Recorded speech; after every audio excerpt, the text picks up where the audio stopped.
When you click on learning content, you see all the different classes. When you click on the first class, at the top you will see the objectives. These are items that should be understood following reading of the chapter and listening to the lectures. They don't necessarily have to be put into the assignment questions. This is just general knowledge. However, I siphon the big so whats of what is important in each chapter. That is going to be right below in the submit assignment case. You're going to read and answer the 3 or 4 questions that are highlighted in the green. So instead of writing a comprehensive, I want you to answer each question and number them so I know where they begin and end. You should also use 12 font, New Times Roman double space with 1-inch margins. Also limit the direct quotes to 1 or 2 sentences. Don't copy a full paragraph from the text and put it in quotes. Generally reword everything into your own words and then cite it. Cite your sources at the end of each paragraph when you are obtaining information from an outside source, such as the textbook. Put the author of the textbook, a comma, and then the page number. This way I or another reader will know exactly where to find your information. If you're obtaining information from my recorded lecture, then just put recorded lecture in the quotation. Or if you're listening to the video that's already in that chapter, put video. If you are going outside and looking for information on the internet, make sure that you include the internet website. However, 80% of all sources should come from the main text or my recorded lectures. If you do obtain information from a website, do not copy and paste. I can always tell when something is written very professionally.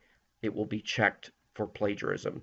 If you do copy and paste and don't make any citations, that is plagiarism and you will receive a 0 for that assignment.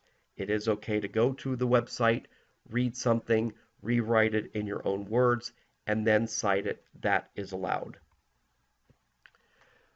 So we'll give you an example of an assignment question. What principles underlay Napoleon's domestic reforms? What was Napoleon's art of war?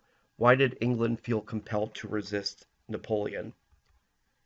A poor generalized answer would be this one. France's society was all screwed up due to the French Revolution. Napoleon implemented domestic reforms to satisfy different religious groups, secular laws, better financing, and standardized education.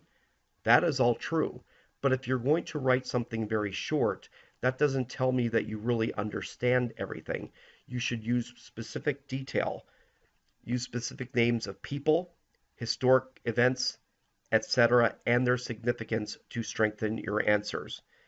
The information can be found in the textbook, but they are also highlighted in the PowerPoint slides that I use for my recorded lectures. And generally try to answer the questions by asking who, what, why, when, where, and how. This brings detail to your answers.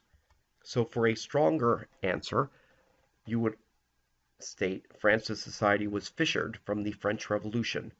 Rich versus poor, Catholics versus Protestant, conservatives versus liberal, and landed aristocracy versus the new bourgeoisie. To appease the various religious factions, Napoleon issued the Concordat of 1801. Catholicism was recognized as the majority religion in France, not the Church of the state. This pleased Jews and Protestants. More importantly, he gave the Pope the power to appoint bishops, although the French nominated the applicants. This gained him the sympathy of all Catholics, although it did not restore the property that once belonged to the Church. Napoleon attempted to assimilate the Protestants and Jews into a secular French society. This policy was a compromise and gave everyone a little more power. This is a strong, detailed question. You're answering who, what, and how. By doing this, this is just one segment of the answer of that question. Additionally, students will be getting graded for the discussion board. There are generally 8 discussions over the entire course. So not every class will there be a discussion due. I usually keep them open a little bit longer because the idea of a discussion is to get a dialogue going. I don't expect everyone in the class to be online at the same time or the same day. So read the discussion question and then create your own thread to answer that question for the discussion board. You are certainly welcome to use your opinion, but always be respectful of others, no bullying or offensive language. Then log off. Go back to the discussion board the next day or the day after, and then read any comments that students made to your post, and then respond to it. Also read other students' posts. If you agree, explain why you agree. Don't just say, yes, good idea. That doesn't really qualify as a graded secondary post. I want you to answer in full detail. If they had brought up an idea that you didn't think about before, then state that. If you disagree with them, respectfully disagree and state why. Perhaps there were some personal events in your life that have brought you to that conclusion. Perhaps you want to praise another student for doing excellent research to answer the question. Perhaps you want to praise another student for thinking outside the box or comparing the past with an issue that we face in society today. We would all lead a boring life if we all agreed on everything. Religion and politics often bring about a spirited debate. We're having an election year. There will be some conservatives in the class as well as some liberals. So just state your viewpoints and you can respectfully disagree with your classmate. There are many viewpoints to a subject, and I want to create an atmosphere where you can speak freely without disrespecting anyone.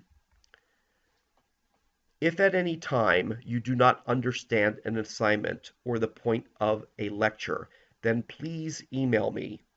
I check my emails in the morning and evening every day, and I will respond within 24 hours. Some students think that emails are like text messages and I'm sitting at a computer 24 hours a day and I will respond very quickly. This is not going to happen, so do not expect an immediate response. Check the syllabus guidelines regarding points deducted for late assignments, and most importantly, you are here to learn the subject. You are here to get a grade, and I am here to help you succeed.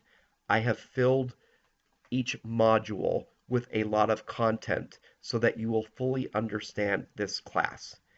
And again, if you have any questions, please email me and you will be successful at this course.